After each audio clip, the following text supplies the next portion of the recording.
welcome back to the Citizen channel. Hope you're all staying safe and well. And yes, our talking point show on Leeds United 1, Manchester City 3, of course, on the 28th of December 2022, 8 PM kickoff. Please check out my player rating show, which is out there as well. This is my match report, stats and facts, and little talking points and little views that I've got on it. And please let me know what you're thinking as well after last night as well. I'm sort of convinced, but not totally convinced after last night. I'll admit to that. Yep, so please join me. If you're new to the channel, please push that subscribe button, push the bell notifications so you know these vlogs are coming out. If you're not new or old or whatever, and you want to push a button, just press that little like button. That'd be great. Make an old City fan who's got a little bit of a bad chest, like most people I think at the moment, a little bit happier. That'd be great. And just push that thumbs up, that like button.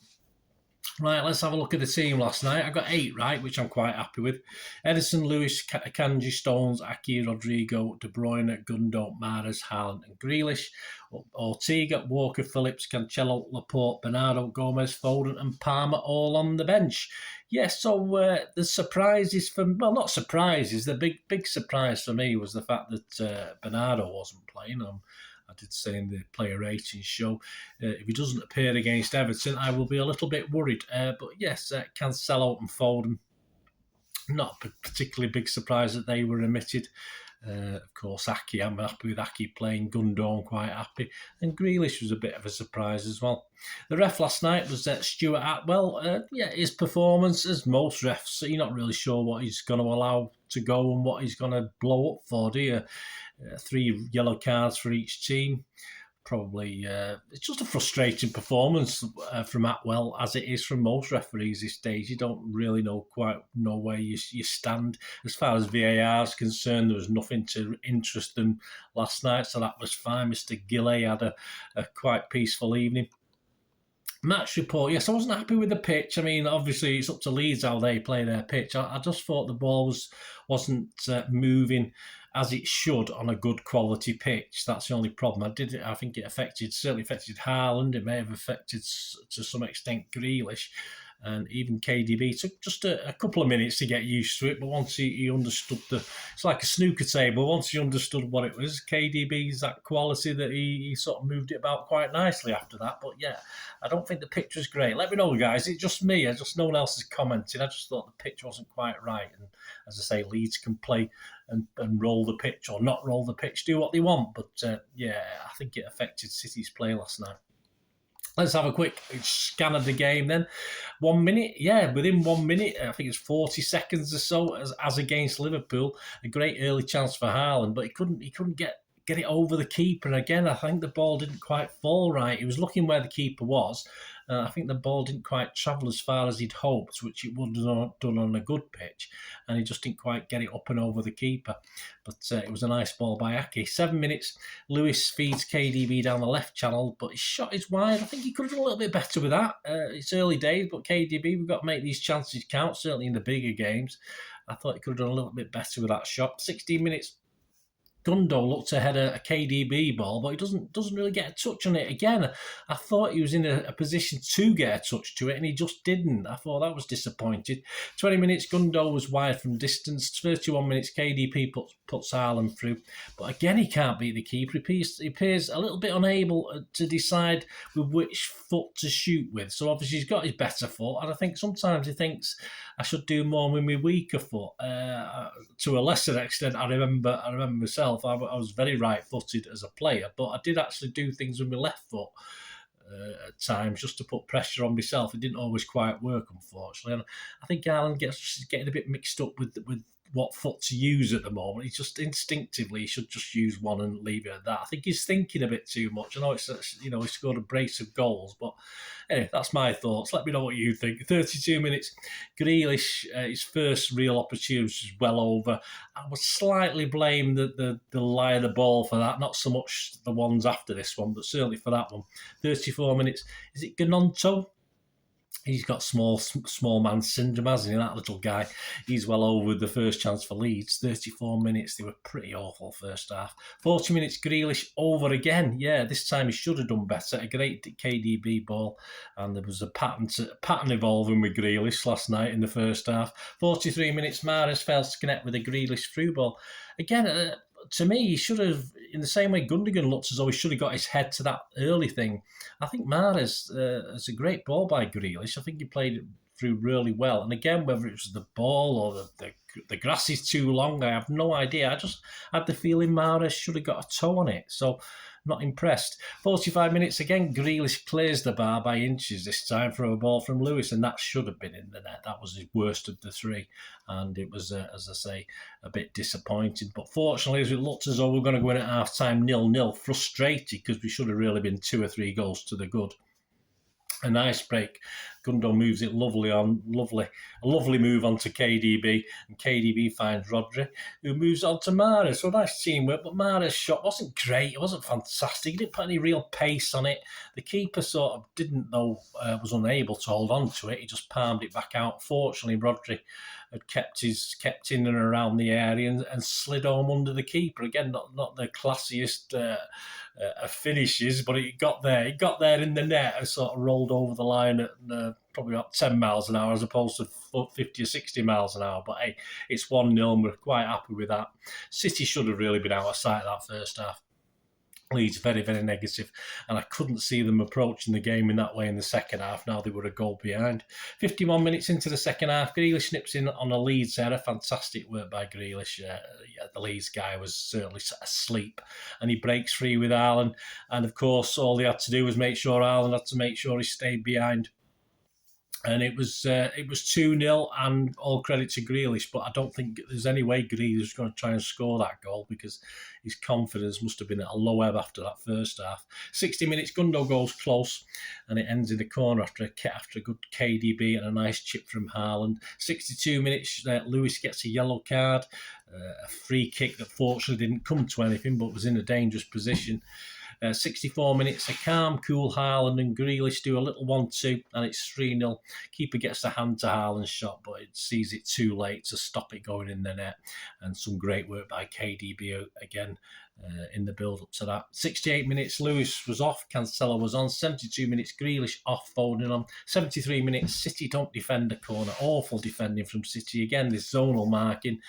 The guys, Foden's got this guy, he lets him stroll past him and he attacks the ball, and there's no City player attacking the ball to clear it. Very disappointed. It's a sort of set-piece goal that we were prone to let in, and it did, all right, 3-1, 73 minutes. But hey, anything could happen. Well, we'll see. But as I say, this zonal marking thing. I want to see my big centre halves attacking that ball. I'm sorry, just not good enough for me. 75 minutes, KDB had a great chance, but straight at the keeper. 78 minutes, Haaland had a fantastic chance again to give us that 3-goal margin, but he couldn't. Again, his feet. Whether he was, I don't know. Whether he was thinking what foot to shoot with, but he couldn't get it. He sort of stuck under his feet again. Might have been something to do with the pitch as well. And he just couldn't get any power on it, and he's stuck underneath the goalkeeper.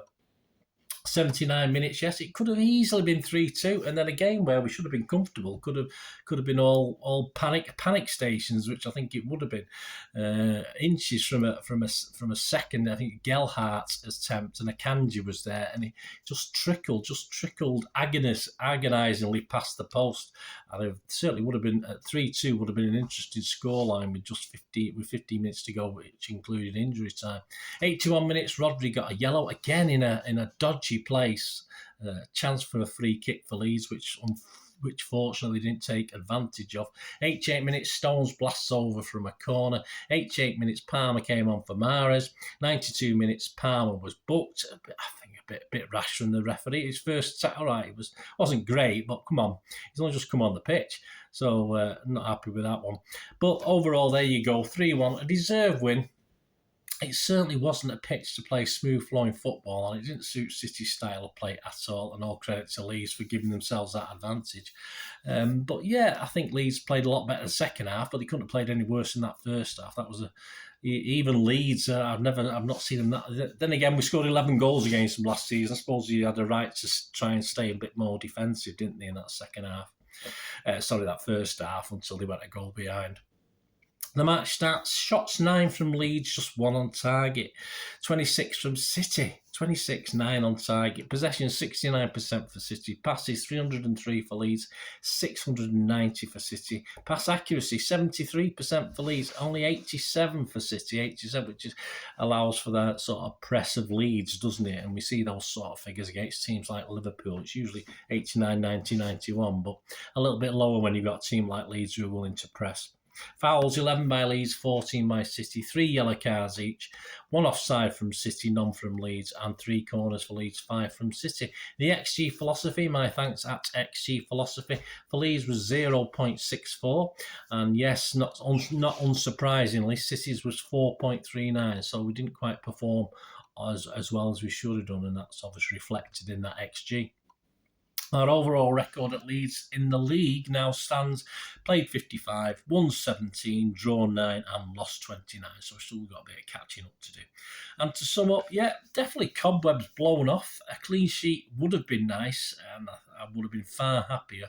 It was a poor goal to let in. I'm not happy with the goal we let in. I think we have to sort something out on this defending set pieces where we're always vulnerable. And it's a bit disappointing to say. We're sort of praising people like Akanji and Stones as players. Rico Lewis, we can't be expecting him to win headers in the box, can we? Let's be fair about that one. So we're praising these players, but we are letting defensively. We are being caught out on set pieces. We're not attacking that ball as much as we should. So that was a little bit depressing because we should have really been out of sight. And Leeds had almost at one stage pulled it back to 3-2. And anything could have happened. Okay, we could have gone up the other end and made it 4-2, but you know, it's not a position we should be putting ourselves in. So I wasn't really happy about that. As far as Leeds, yeah, not the Leeds I was used to seeing. They're a little bit more defensive, a bit more compact in that first half. And for 45.5 minutes, it worked, didn't it? But fortunately, we found a way through. And it only worked because of our profligacy in front of goal. We should have certainly gone in at half-time 2-3, 4-0 up at least. Again, you know, tighter games against other teams, in tighter games, tighter positions, cups, quarter-finals, semi-finals, Champions League matches. We've got to be putting some of those chances away. All right, as I said, I know it's a bit churlish to blame the pitch, but at the end of the day, Leeds, it's up to Leeds how they play a pitch, and I just thought the pitch wasn't up to standard as far as playing good football is concerned. But City have to adapt, and we certainly had enough chances, even so, to actually do better than we did. But Leeds, yeah, I think they're gonna be in and around that bottom 5 or 6 most of the season. I can't see anything changing there. They'll win the odd games, but I'm sure they'll find 3 teams come May that are far worse than they are. So there you go, guys. Let me know your thoughts. As I say, satisfactory for me, if not stunning. There's a lot of positivity about it. I'm just looking at some of the little bits of negatives as well last night. As I say, at certain times defensively, we looked just a little bit panicky. And you say we're giving free kicks in and around the edge of the box. Players like Rodri, who was superb in the first half, please check out my player ratings. I just thought was pretty poor in the second half to almost undid all his good work. I just want a little bit more calmness from Rodri in defence and the defence as a whole. So please check out my player ratings show as well. Let me know your thoughts. And of course, the preview and odds show for the Everton game will be out very, very soon. So of course, for that game on New Year's Eve. So there you go. So that'll be should be available on Friday, that one. Let me know your thoughts, guys. It'd be great to hear from you. Hope you enjoyed that. Thanks for watching. Please, until we meet again, I know that's one thing, don't I? Please stay safe, Blues. Come on, City. Bye for now.